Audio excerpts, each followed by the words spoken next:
Welcome everyone to Encyclopod, the I can't even talk. Encyclopocalypse Publications podcast. See, even I get tripped up on our own name. So it's not my fault. Blame founder Mark Allen Miller. He thought of the name and he stuck with it. I'm Sean DeRager. I am the managing editor of Encyclopocalypse Publications. Excited about today. Bit jittery, new podcast thing going live to who knows how many people, 5 people maybe. But excited to do this. I've been wanting to do this for quite some time. I was host of a podcast called The Screamcast for a while with Brad Henderson, Stephanie Crawford, Mike Delaney, as well as BJ Colangelo was a part of it as well. So been itching to do something and figured might as well do something for Encyclopocalypse. I spend enough of my time with the publisher, so figured I would do something like this to help bring in our authors and creators, and as well as what I want to do is have other publishers on and we can talk shop and kind of get a behind the curtain look at what a publisher does. Today on the show, I'm very excited to introduce Vincenzo Natali. He's been a favorite director of mine for quite some time. I initially caught Cube, like probably everyone else, my age and into horror, and that blew my mind. And then he came out, with Splice, and that movie, that's a good one. That's probably one of my all-time favorite kind of sci-fi horror. It's so good. So we're going to talk about his career, but the thing we're here for is to talk about his debut graphic novel Tech, which he created all on his own, which is unheard of, I think, in graphic novels. Usually there's a team of artists and all this stuff. So I'm gonna bring him on, and we're going to talk to Vincenzo Natali. Hey, Vincenzo. Hey, Sean. Encyclopocalypse. Yeah. Oh, I love that name. It's one of those things that I think Mark's wife said, you got to change the name, and he was like, I can't. We're in too deep. So no, I love it. It's fantastic. I mean, part of this is to help everyone be able to pronounce it properly now that people can watch the show, they can listen to the podcast, they'll go, oh, that's how you pronounce Encyclopocalypse. Yeah. So exactly. Very excited to have you on. It's funny, I initially reached out to you via Twitter, now called X, and just out of the blue, because I was kind of fishing for novelization ideas and trying to get some, seeing what's out there, what rights were available, and being a fan of Cube and a fan of Splice especially, I just on a whim reached out to you, and you were kind enough to respond back. So, and thus began this crazy journey. So I get these novelizations going, and we're kind of casting authors. We're kind of trying to find authors. Got that done, and then Mark tells me that you have a graphic novel. And at first I was very nervous because we hadn't at the time had any experience with the graphic novels. And eventually Werewolf came by Robert Saccato came to pass. But, you had this beautiful graphic novel called Tech that I had a PDF of and was looking through and very excited to get going on it. And I think it turned out wonderfully. It's just a fantastic story, and sci-fi mixed with a little bit of the ultra violence is my jam. But plus, there's a very a fantastic story about motherhood in many ways with this graphic novel. So, welcome to the show, and thanks for talking to me. Yeah, no, it's his dream working with you guys. I love it. And that's funny. Whenever you say that, I'm like, oh no, come on, we can't be that great. But it's always the working relationship has been wonderful. So it's been so nice, and I know what a bad relationship's like. So I've seen the other side. Yeah. As do many people, I think, in the creative field. We all kind of experience that every now and then. But I wanted to start this conversation off with, we'll touch base with the novelizations later. I got some news on those. We'll tell everybody where those are at. But the first thing I wanted to talk about, of course, was this graphic novel. And I had sent your mom a complimentary copy. She tried to buy one and was paying like $50 shipping because I kept the international shipping high because I hadn't figured things out yet. And it's Canada. Now I know how much Canada shipping is. I'll be redoing the website to incorporate all that. But she pays, what, $32 for the graphic novel and $50 for shipping. And I was like, and turned out it was your mom. So I was like, no, we cancel that order. And I sent her a complimentary copy. And she sent me this amazing email just saying that this, I made the dreams of a 4-year-old come true. And so mentally a I wanted to 4-year-old, start yeah. there. I wanted to start there, kind of, you as a creative, kind of growing up, moving into the film industry, putting out some incredible work, but then having this idea of tech in your head and wanting to get that out somehow. So I wanted to give you the floor to elaborate on that. Yeah, sure. Well, I'm sort of a failed comic book artist. I ended up making movies and working in television, but my first love was comic books growing up, and that really was the most exciting thing.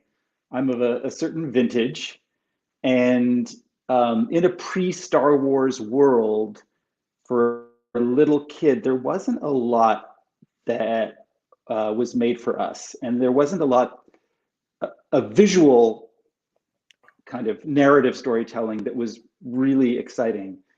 There were great books, there was The Lord of the Rings, for instance, many other things of that nature. But in movie theaters and on television, it was skewed towards kids. It was more for adults. So comic books were where I escaped as a kid, and since an early age, I always loved to draw. And have continued to do so. And at a certain point, my interest did shift to movies, but I never stopped drawing. And a big part of the filmmaking process for me is drawing, because I always storyboard my films and TV shows. Everything I do, I kind of almost have to. It's like a nervous tick. I can't go on set without my storyboards. They're my security blanket. And so I had. And a storyboard, for anyone who doesn't know, is effectively like a comic book. It's panels, drawings of each shot in the sequence that you're going to shoot, and much like comic book panels.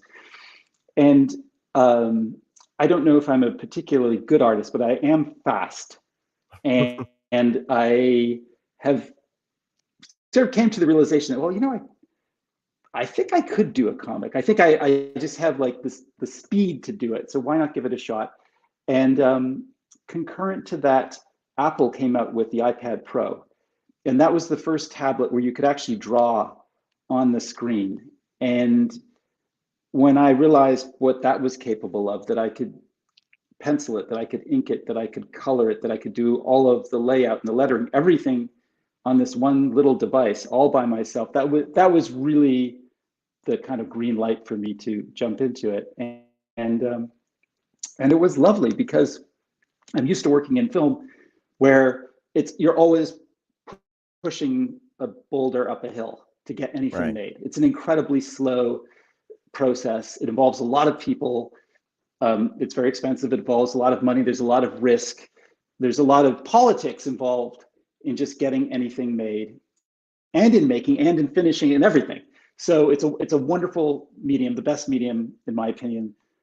But there's a price to be paid for that. It's not easy. And, invariably what you learn as a director is how to artfully compromise, because it's always about working around the exigencies of reality. You go to shoot a sunny scene and there's clouds, and you have to not fight against that. You have to incorporate. So I'm used to existing in that kind of world. When I sat down to do tech, it was just me. I was almost uncomfortable with the fact that, like, I had total creative freedom, both in terms of what I wanted to put on the page, like not having anybody comment on it, or put their stamp on it, or or be afraid of it for some reason, and also there were no restrictions in terms of cost, or any kind of the physical, technical challenges that one has when making a film. So it was actually like this amazingly rejuvenating, liberating experience because it's still, at the end of the day, comics are visual narrative storytelling. They're very closely related to film. So that was my journey from 4 to 54. I mean, I love that you were able to kind of just play in your own sandbox, because like you said, the collaborative nature of filmmaking, is full of compromise, and not just from the creative standpoint with working with everyone else involved in the film. Then you also have, in some cases, studio pressure of rewrite, oh, change this, change that. There's always somebody trying to change the story, away from, sometimes away from the writer or the filmmaker's vision. I was speaking with an author who they had a film optioned, or a TV series optioned, and the studio changed the entire book, changed the main character, her motivations, and sure, the author was going to get a executive producer credit possibly, or he got made the money, he got the money for development. But for me, like, as a creative myself, like, I don't know how I would react in that sort of situation. So it's always nice to hear that you were able to operate in that, because it's so much different from your day to day, because you're involved in so many different projects, television, film, and I mean, you had the freedom, right? I mean, you started during COVID happened, lockdowns happened, all that stuff. Did that open you up to do this? And then, what was the downsides to being a possible downside to kind of being your own? You have no one else to answer to. No downside whatsoever, as far as I was concerned. I mean, I didn't know if I was doing anything good, but in a way that in itself was freeing. Like, I didn't have the weight of expectation, because I was, even though I've always drawn, and I have drawn professionally as a storyboard artist, I wasn't out to prove myself as a brilliant comic book artist or anything. I was really doing it for the pleasure of it more than anything. And so it was just this amazingly freeing, exuberant experience, which I hope translates on the page. Like, I hope that some of that joy is kind of visible in the storytelling and the illustration. And you're right, COVID, as horrible and tragic as it was for the world, was actually kind of great for me, because it permitted me to finish the comic. So I had been, I think I started this about 5 years ago, and I would just work on it in between film or TV projects when I had some downtime. But it was a very lengthy process. And actually, it was interesting because I did it on my iPad, and I used a particular drawing painting program called Procreate. I discovered after the fact that each page that I had, the program recorded how long it took me to do it. Oh, wow. And so I was actually able to calculate with a fair amount of accuracy exactly how long it took me to do the comic. And it turned out that I would average somewhere between, or it would be about between 10 to 14 hours for a page for me to, like, pencil it, paint it, everything, ink it, whole thing. And there's close to 200 pages in the book. And I think it took me about, and the book is divided into 3 parts. And I think it probably took me about a month to write and thumbnail each part. So that's more or less, if I took the weekends off, but was working 10 to 14 hour days, that's a year. So that's really how long. If I just sat down and started in January 1st, I would have finished, December 31st. And that would have been the comic book. But that was, of course, spread between a lot of other stuff. So it actually ended up taking 5 years. Wow. I wanted to kind of set up the plot for everyone, who hasn't read the synopsis, or just hearing about this for the first time. What's kind of the main synopsis you would give to somebody who is just hearing you talk about this? Well, I never had to pitch it. That's funny. Unlike a movie. So I don't know, this might be a little bit rough, but essentially this is a story about what if, one of those SETI satellites received a signal from outer space, some kind of coded signal. And when we, as humans, started to crack the code, what we realized is the code was to build some kind of technology. We don't even really know what. But we start to print it, like you 3D print stuff. We start to build these things and discover that these modules, which is what they're called, do amazing stuff, all kinds of things, and they can be used in different ways. But there's no instruction kit. We're just getting this stuff. That's the background to our story. What really interested me about that concept was, what would humans do if they got their hands on this amazing alien technology? And the cynic in me could not help but think we would probably find a way to make money off of it. We would commodify it.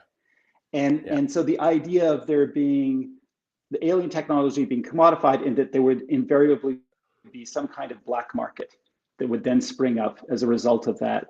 People who would steal the stuff online and build their own versions of it.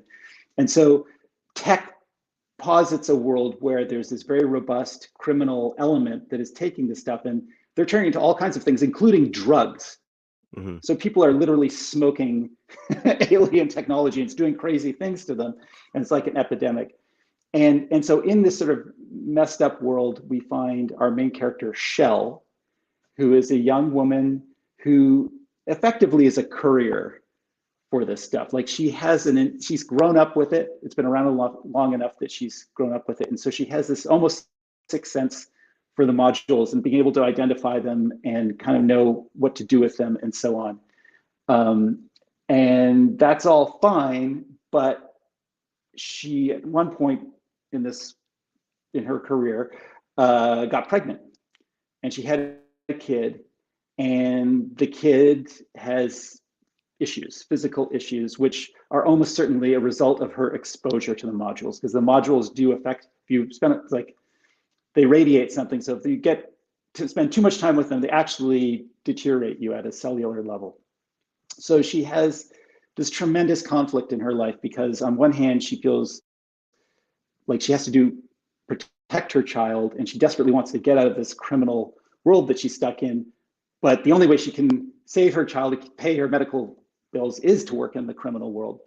And then, of course, she feels tremendous guilt about it. So there's a lot going on. It's about her negotiating her way through this criminal world. She gets involved in a very big heist of a very particularly potent and important module.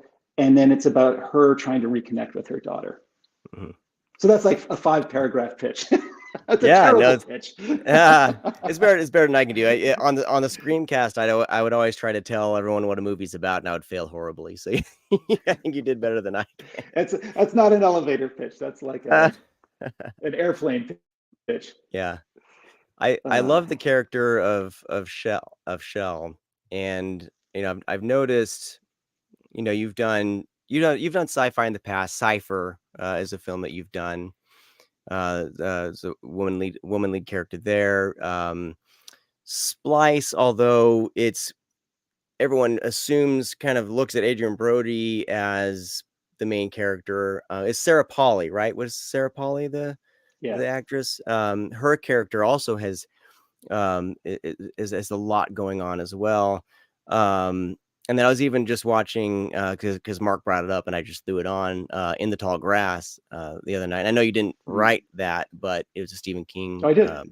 You did write the original material, but I wrote yeah. You adapted it. Yeah. And then with Shell as a lead character there,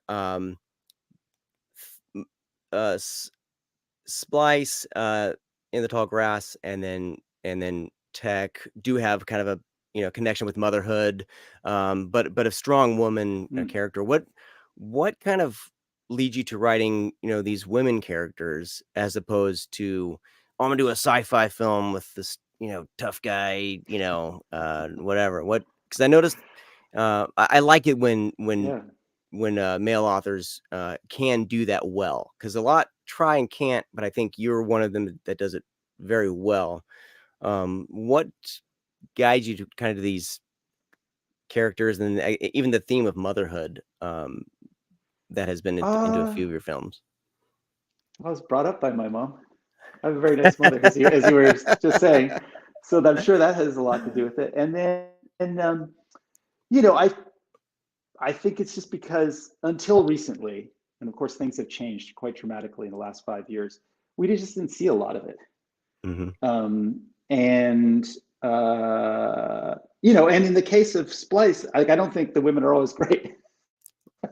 Well, You know, Sarah Polley's Splice is character is full a of very flawed complicated. characters. Yeah. There's no, it's full of flawed characters. She's a very, but I think she is the protagonist more than Adrian Brody's character. Um, it is more Sarah or her character Elsa's story, and she's a complicated woman, but Hmm. it's very interesting for that reason. And I think in that sort of genre space, I always want to mutate the genre. I'm just because I Yeah. consume it a lot. I don't want to just repeat things that I've seen. I'm very dedicated to trying to do something a little bit new and push it in a slightly new direction. So I think that's partly it. And then I guess I have a very healthy distaste for toxic masculinity. So you know it's maybe a bit of a reaction to that. And I don't like guns in my movies. Like Shell, there are guns in tech, and it's quite violent, but Shell doesn't really use a gun.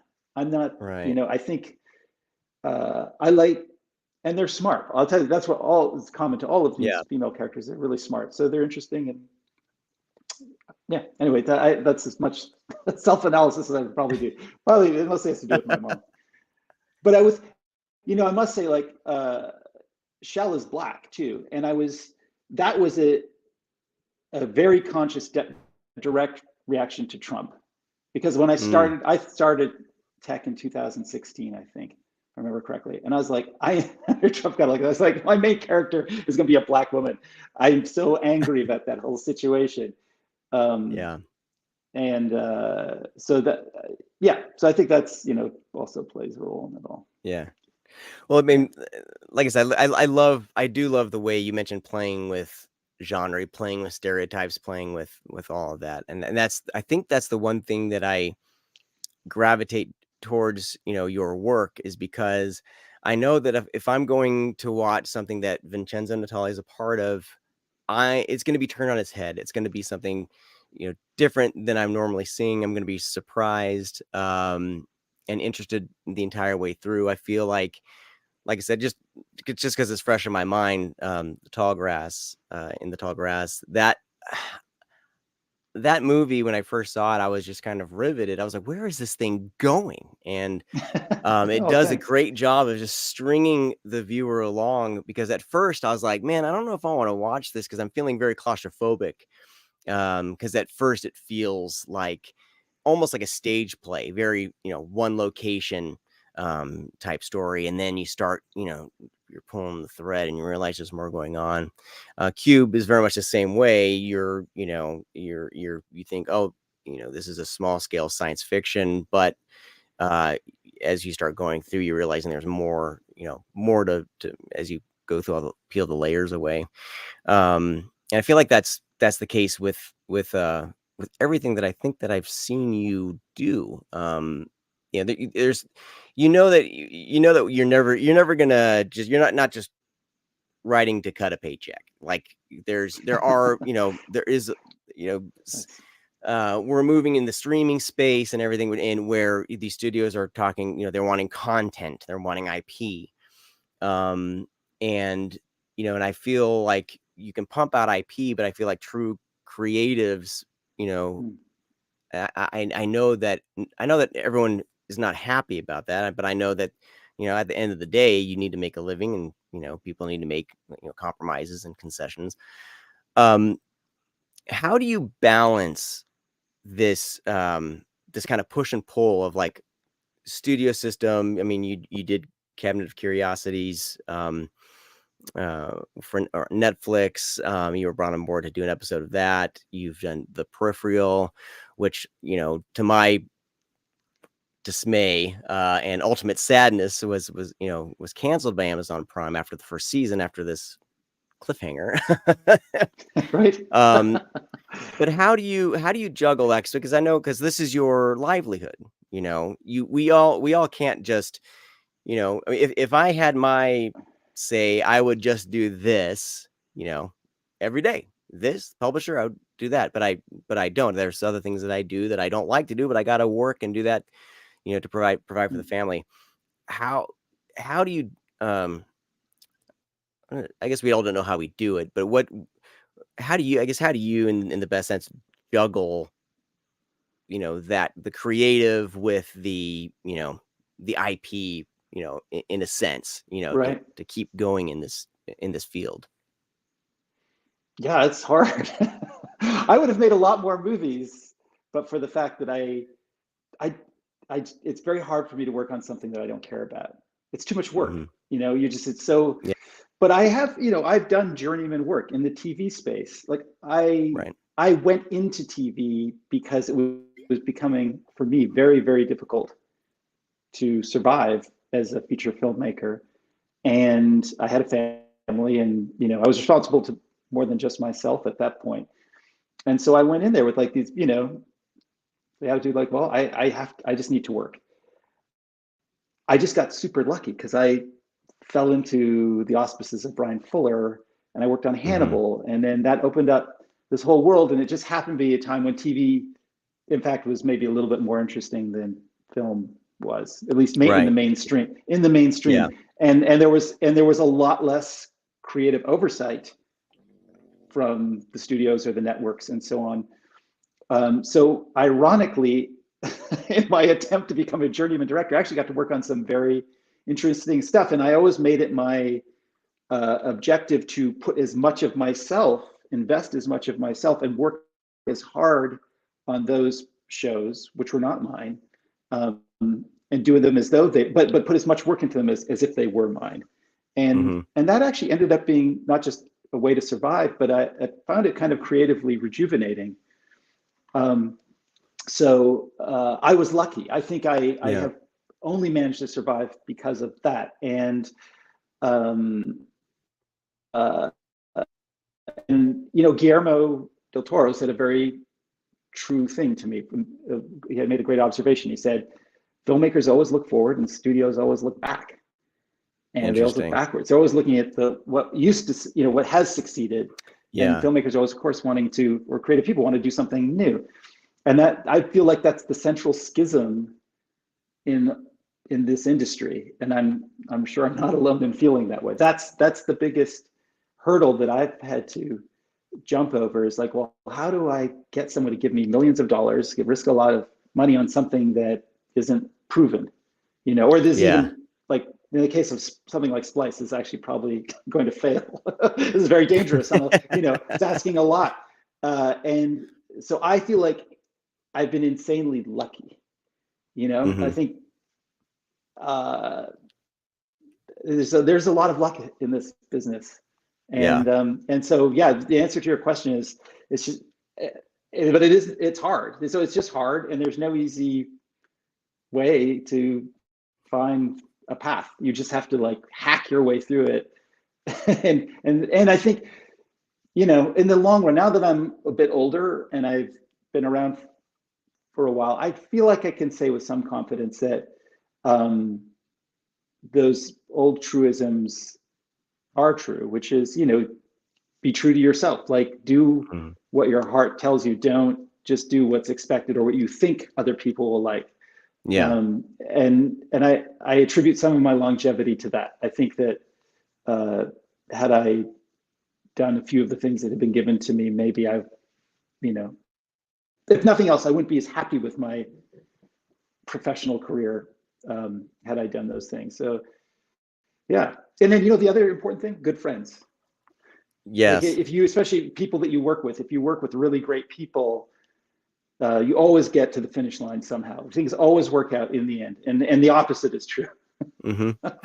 So I think those are those, and actually in film school, I never hear anybody say this.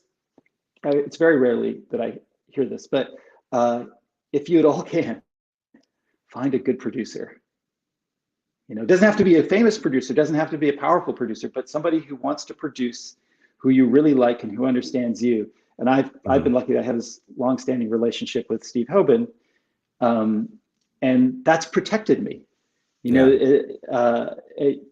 When you're dealing, I mean, I haven't made really any studio films. Everything's been independent, even if tangentially they were connected or released by studios, but I never went through that in the film world, that hardcore experience. But even then, you need somebody to protect you and what you're trying to accomplish in that role. And if you don't have that person, or that person isn't looking out for your best interests, I've seen with some other people, dear friends of mine, a lot of bad things come out of that. So that's a lesson that I would impart as well. Yeah. Well, it sounds like, I mean, always fighting to get your voice into the project, I think that's a great piece of advice, because if you can leave your mark, with whatever you're working on, and I try to do that, in my creative endeavors, trying to leave my mark, on what I do. I do audiobooks and things like that. So I'm bringing my personality into someone else's words. I just got done doing 13 and a half hour William Scholl book. It was originally entitled Spawn of Hell, and they changed the name to Things That Go Bump in the Night. But I'm doing that because I'm working with somebody else's baby in a sense, and I'm trying to honor that. But I also need to stay true to who I am as a storyteller in that direction, in that space. But I mean, but I've noticed everything that I've seen that you've done, has had that stamp. Now, a show, in television, a show like Hannibal, you have producers, showrunners, a little bit harder for television series, like the Peripheral. What for those, just because I'm curious and I didn't look it up, for Hannibal and like for the Peripheral, what was your involvement as a writer for those? Is it with a writing team? Are they, how does that work? Just because I'm curious. Sure. Well, there are various iterations of these things, but with Hannibal, I was just literally a gun for hire. Like I'm the substitute teacher. That's what most TV directing is about. Is somebody hires you to do an episode or several episodes, and you're the variable piece. Right. The actors, the crew, they're all the same, but you're the guy who comes in. And actually, my philosophy about doing that work came from comic books, because comic books generally are like TV series, like whatever, X-Men or something. It's the same characters, and it's a serialized story. And the variable could be the writers, but when I used to read comic books, the variable that excited me was the artist. And each artist would bring something very, very different to that book. And I sort of took the approach that the director on a TV show is a little bit like the artist on a comic book series. And so I would never work against the style of the show or the intent of the show. But I would try very hard to put a personal touch into it and not be generic. And with Hannibal, which was just a wonderful way to begin, the show was anything but generic. And Brian, who brilliantly ran that show, would fire a director if they provided generic footage. Like that's one of the joys of working on it was, and why I actually feel like some of my best work as a director is on that show, is because he would challenge you as the director to do something very, very dangerous and interesting. And but I was a gun for hire on it, and I would never take credit for that show. The Peripheral, on the other hand, was something that Steve, my producing partner, and I optioned. And then we optioned because I had a relationship with the writer William Gibson. I saw the book and we thought, oh, this could be a TV series. So we optioned it, and I happened to be doing Westworld at the time. So I brought it to Jonathan Nolan and Lisa Joy, who run that show, and they immediately responded to it. And that was that.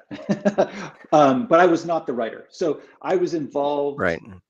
throughout from the beginning creatively and in terms of developing the material, but as a group. And Scott Smith, who's a fantastic writer, was the one who really broke that show Okay. and wrote that show. So that was very much a collaboration. But I do take some ownership over the peripheral because I was with it all the way. That wasn't Right. a job for hire. Right. But Is it's a there any long, boring chance? explanation. Is there So any chance? Is somebody going to save the peripheral? Come on. Is there? Do you have any inside I information don't think that's possible. that you could talk I think about? it's highly unlikely. And so, something like that, I know that happens with some shows, but Yeah. that show was expensive, and there's such a Yeah. huge cast. Like to Yes. rebuild that, a year or two Yeah. later, I don't think that can happen. Well, Sadly. I mean, as it stands, it's a fantastic adaptation of the peripheral. I wanted to talk about, you brought up William Gibson, and I wanted to talk about William Gibson and his influence on tech, because you said in your introduction, you give him a lot of credit for, I think, did you write something like not did you say you ripped him off? Like, Effectively, I think I said theft is one of, or I think I said I was inspired by him, but theft being one of the themes of the story is yeah. actually more like a more accurate description of what I did. Yeah, no, I can stand in line because so many people have ripped off William Gibson, and when I gave him this comic, I did it so sheepishly because I did it like I was just ashamed. But he's such a sweet and generous person. He didn't seem to see it, but I know what I did. And this owes a huge debt to him. It actually owes a huge debt to Neuromancer, because Yeah. Neuromancer is a book he wrote. One of the great science fiction novels, most influential science fiction novels of all time, that I've Hmm. had the good fortune to adapt or attempt to adapt as a feature film. And I spent many years trying to get that made, and it didn't happen. And so tech is a little bit of like me, getting to work that out of my system. So I think, yes, it was a huge debt to William Gibson, and we asked him to write the introduction. It was probably a terrible thing to ask him to do, but he was kind enough to It was wonderful. And I was so deliver it. happy when it came to my email, and I was like, oh man, this is great. Because I mean, I'm a sci-fi nerd. I always like, I love, Star Wars and everything's great, but I always love science fiction with kind of a darker, sharper edge to it. Blade Runner, of course. Um, movies like that. I mean, the new adaptation of Dune is just incredible. That scope of storytelling done in science fiction, where it's that many of these characters probably are not safe. Like any of these characters that I'm really into, may not make it to the next scene. And just Mm. that, there's more grit. I mean, Ridley Scott's Alien, I think, instilled that in me. And when I first saw that, I mean, it came out in, I was too little to see in the theaters, but I had heard, stories from my parents who saw it in the theater, about that. And really, that film as a science fiction film really kind of just turned a corner with science fiction in general. And so ever since then, I searched, that stuff out. And a lot of them, that sort of stuff, especially in film, I guess, and television, is hard to find. You find it in graphic novels. You find it in novels. Mm. John Shirley is another one who did a lot of kind of really great science fiction, cyberpunk type stuff. And so those are the stuff that I always try to find. Um, was there any other inspirations you pulled in from tech? And what and Oh, yeah, yeah, is there? there's so much I'm taking from. I mean, I think more than anything, what I'm taking from Mr. Gibson's work is, and what I love about it is that he does everything from a street level point of view. So, he's dealing, Yeah. like, he's the guy who coined the term cyberspace. So he's dealing with, very heady stuff, big ideas. He's always a step ahead of the curve, but it's contextualized in with the people and environments that are we all understand as Right. regular folks. And it even tends to, you know, explore the seedy underbelly of the society too. And so that I that excites me. Like I like I was excited by the idea of with tech that, you know, we would be dealing with some fairly heady things, but it's in this, you know, Michael Mann. You were asking me for influences.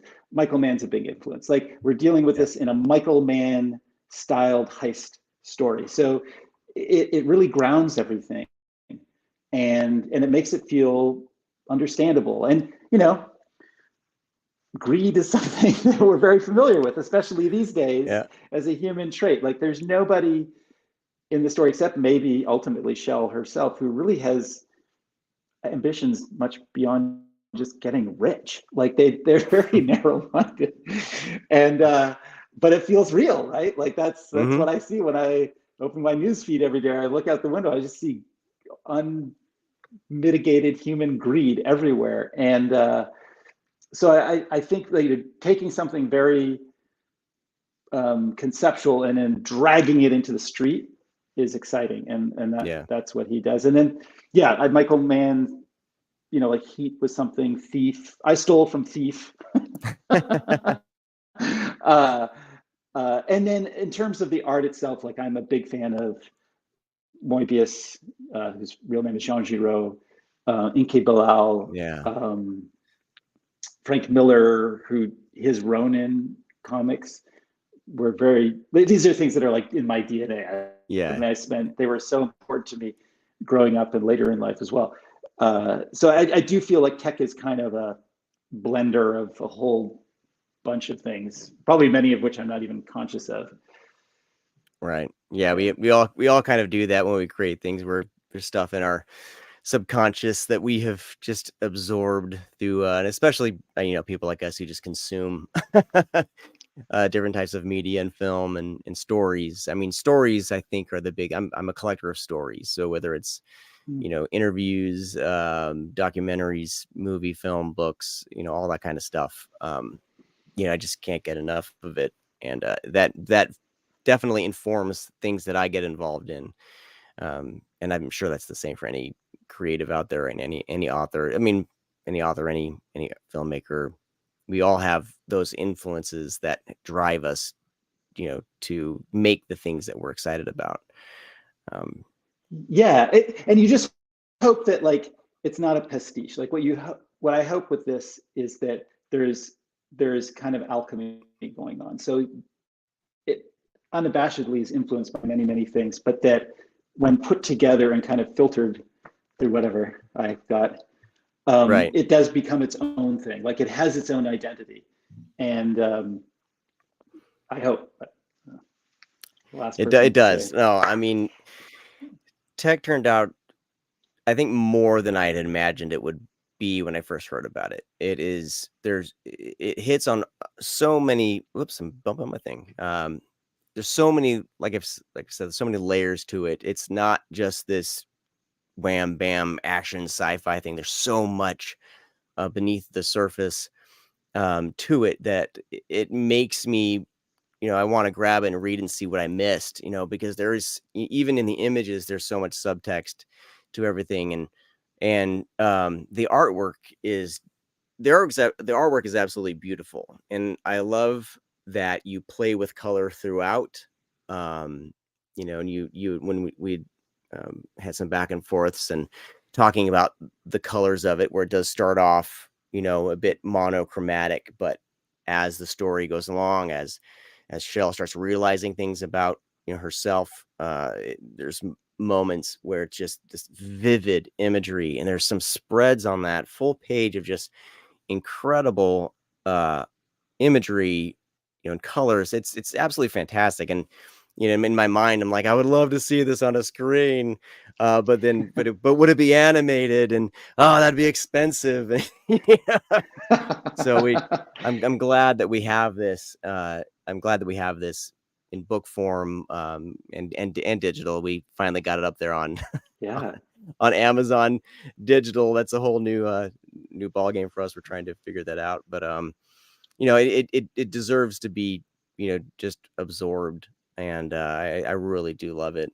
Um, I want to transition to talking about the novelizations while I still have you here. And that was the first thing I ever, talked to you about, was doing adaptations of Cube and adaptations of Splice.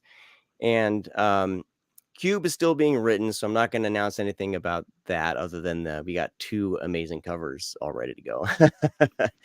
But so Cube, I'll have a little bit of. It's about halfway done.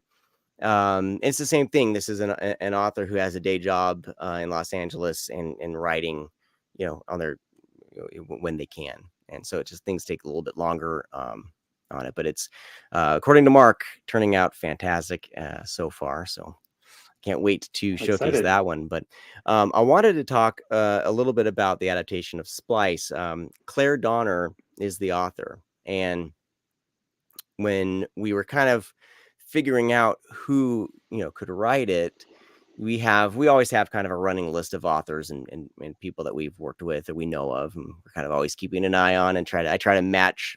Once we get a deal, I try to match up a couple authors with the property based on what I know about them, see if they're a match. I really can't wait for people to read Splice, because I think that Claire did such a wonderful job of really elevating the story and the characters even more than you could in a film. And that's the beauty about novels, is you can dive into somebody's motivations, their inner dialogues and things like that. What were a couple of the things that you noticed that Claire did to elevate Splice, in your mind from say the film? What were things that really surprised you that she did?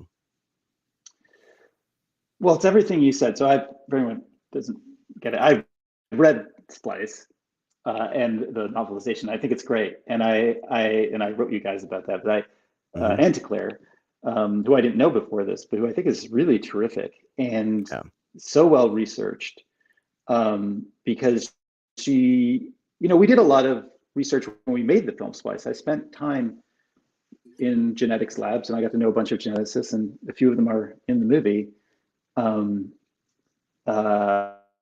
But I could see that Claire had done her homework too. So there's just a level of technical authenticity that I thought that she brought to it that was beyond what was in the film. And then, exactly as you've said, I think her understanding of and appreciation of those characters was really deep. Like I can't help, because I co-wrote that script. I'm very connected to Clive and Elsa's characters. I've thought about them a lot, and I think that she was making observations that I hadn't thought of. Like, I think in some ways, she went even further, and in sort of exploring their inner world and a little bit of their past that we don't get to see in the film. She makes them that much more appealing and complicated. And that includes Dren, the hybrid, who has an inner monologue as well, and a perspective as well. I'm very sensitive to prose. I think, when I come across something where I don't feel an elegance to the writing, it bothers me. Right. She's a very fine writer. I love her prose. I think she's very efficient, but there's some poetry going on as well. And one of my favorite writers is J.G. Ballard, who wrote many great books, but probably is most famous for having written Empire of the Sun, which Spielberg made into a movie, or Crash, Cronenberg made into a film. But he has and he would have had an influence, I think, on Splice, in so much as he'll take something that's very morally aberrant or strange, and he won't judge it. He'll describe it in a rather clinical, detached way that has poetry to it. It's a weird kind of dichotomy of something is both almost like reading a science textbook and is poetic at the same time. It finds the poetry in that kind of clinical language. And I think Claire was playing with that as well. It was really appropriate for the Splice story. So yeah, I think she was a superb choice. I can't imagine anyone better. Awesome. I will have to have when we get closer. I'll have to have you and Claire on. I'd love to talk in depth about Splice and the novelization. So we are about to send it to an editor, and to kind of finalize everything, get an editor's eyes on it, and it already has the Vincenzo seal of approval. So that when you wrote back no notes, I was like, come on, Vincenzo, you have no notes. Come on, man. But that's from because we really do, we handle these novelizations. We really respect them. We want to respect the source, and we also do love it when an author can inject themselves or their voice into the novelization, as well as kind of bring some new perspectives in there. And this one is a very special one. I'm very, very pleased with it so far. So we'll get an editor on it, and get it proofread and formatted. And I'm hoping, we're hoping for early quarter one, January, February, we'll have it all ready to go, and you'll have copies in your hands. So I'm very excited about that. And Cuba, a little ways off. I'm hoping for summertime. So we're going to keep the Vincenzo train rolling, and you even have an idea for Nothing, which I'm totally going to look into. So okay, we'll keep that under wraps, but we won't expand on that. But yeah, when you mentioned what you were thinking about with Nothing, I was very pleased, because this is the kind of stuff we love. We love being able to play in someone else's sandbox, I guess, but also honor that, and have fun with it. And that's the great thing about art and about stories, is you can read or watch the same story multiple times in different formats and still get something new out of it. And that's really something that we love to do over here at Encyclopocalypse, is bring stories out. I love books, and I love novelizations. I have respect for them when they're well done. I think they can be really great. And when there's a movie that has a world, that builds a world that I want to go back into, that's when I want these ancillary things. Like, Alien being, I think, a perfect example of, like, you just felt when you saw that film, you knew there was more going on than what there was depth to that story, and that wasn't fully explored in the movie, nor should it have been. But we knew there was a story behind the space jockey, and we knew there was such the design of it, and the sort of underlying architecture of how they constructed both the human universe and the aliens world was so deep that you just wanted to go deeper. And if you ever read the Alan Dean Foster novelization of that film, it's great because it offers more than is in the film, and it allows you to, like, in a kind of VR sense, walk deeper into corridors of the Nostromo that you had never seen before. So I feel like the Splice novelization does that, and I really, I love it. I think, and I love books. I like material things, physical things, and when they're beautifully, when they have great covers and so on, which I think you guys, your covers are amazing, and I can feel that you're having fun making this stuff. Like, I see how sincere and how much you are about it, how much pleasure you guys take from it. It's very special. If I find myself giggling as I'm formatting a cover, I know I'm on the right track. I don't draw the covers, but I take the artwork, compile it, put it all together, play around with the titling. And when I get something where I just laugh, I'm like, okay, I'm on the right track.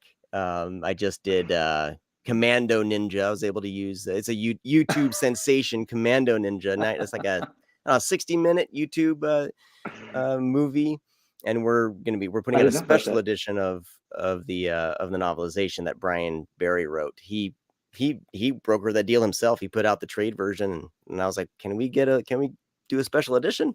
So when I was putting that together, with the original poster art, it was just, and then getting things lined up, and then you get something that, to emulate what you're trying to do. It's just a fantastic feeling. And yeah, I find myself enjoying and laughing and loving, what we're doing. We work with really incredible artists, incredible authors, and it's just a joy to be doing this. We're about out of time, but I wanted to give you a chance to let everyone know, is there anything that you're working on, or anything you can tell everyone about that you are looking forward to or have releasing, or anything like that? It's tech. It's just tech. Okay. All right. My industry has been on strike for 6 months. I know. So, I know. But we're gearing up. I hope. I mean, I have a film. I have actors for it. If I can get some money together, I'll be shooting this year. Right. So there's lots in the works, but it's you just gotta be patient. Oh, the one thing I'll mention, for what it's worth, for anyone who's interested, is I have done this very, I don't know, self-indulgent thing, but I have a website that's just my name. I think it's Vincenzo-Natali.com, but it's like an archive, a digital archive. Yeah. Oh man, it's so all good. of my films and my TV work and stuff, and other stuff. And it's just basically like, I had just all this stuff on my computer. I was like, I hate having not just my artwork, but like artwork from other really, really great artists that I've worked with that nobody ever sees, and the scripts and all that stuff. So yeah, I would like to promote that. Anyone who's interested can go there. Everything's available. Awesome. It's a beautiful site. It's a treasure trove. So much good stuff on there. And that's kind of how we decide on the mass market size covers for Splice and for Cube, because you had a poster done, kind of a fan poster. Is it Alex? I'm gonna butcher his name. The artist that he did of Cube. What was the artist's name? Alexi. And he did. It wasn't commissioned by me. He just did, I think, on his own for fun, a Cube poster that's so beautiful and graphic, and it's just a very so good. And then by coincidence, or I don't know what, he did a poster for my version of Neuromancer, for a book about movies that were never made, which is really amazing. So that's how I knew about him and kind of connected with him. Yeah. And then he's done one so for the good. Splice book. So so he did the same style as Cube. It's so good. I can't wait to show it off. It's beautiful, and it's something that I told him, I'm like, print, man, get these ready and get ready to sell some posters, because this is a beautiful piece of art. So good. But all right, well, tech is out. I should show the cover for our YouTube viewers. Here's the cover. Hopefully it's right side. Hopefully it's not mirrored. That looks good. But it's right there. It's beautiful. It's beautiful. And I love it. Absolutely love it. I loved working on it. I loved the formatting work that I did. Was just a joy to do. And working with you, Vincenzo, on this has been just a dream. And it's funny. I never thought, when I originally reached out to you, that we would be sitting here chatting about your movies and a graphic novel that you created. It's been a real pleasure. I did not see that coming, but I'm so happy you did. It's just been great. When I won't say who it is, but I know a very well-known screenwriter who's done some very high-level films, including some big science fiction movies, who had written some comic books, and he said, be prepared to be disappointed, because these companies, they're just I'm always underwhelmed, and that didn't happen. You guys have been great. It's out. It's available. Great experience. You can grab it over at and I did this so you don't have to type out our name, at buyhorrorbooks.com. I know this isn't a horror novel, but buyhorrorbooks.com is the easiest way to find our site. Of course, if you Google tech and Vincenzo, you'll find plenty of places to grab it. Barnes & Noble, Amazon, anywhere that sells books should have it. I need to check on the Canadian stores. I know that it's available on Amazon there. And I need to just kind of follow up with, there's other bookstores in Canada that want to follow up on it, make sure that it's populating there. But that's always it's always a circular race with me trying to track to make sure the book's showing up where it should be. But Vincenzo, again, thank you so much for joining me. And I mean, you and I will be talking soon. And but I look forward to Yeah. the next time we chat on this podcast. We'll have Claire with us talking about Splice, and Yeah. it should be a very good time. Oh, I'd really like that. And all of you watching and listening, thank you so much. For the people watching right now, I'll have the audio version up at some point this weekend, and you can listen to it that way. You can always again go over to buyhorrorbooks.com, find out more about us, and I will talk to all of you next time.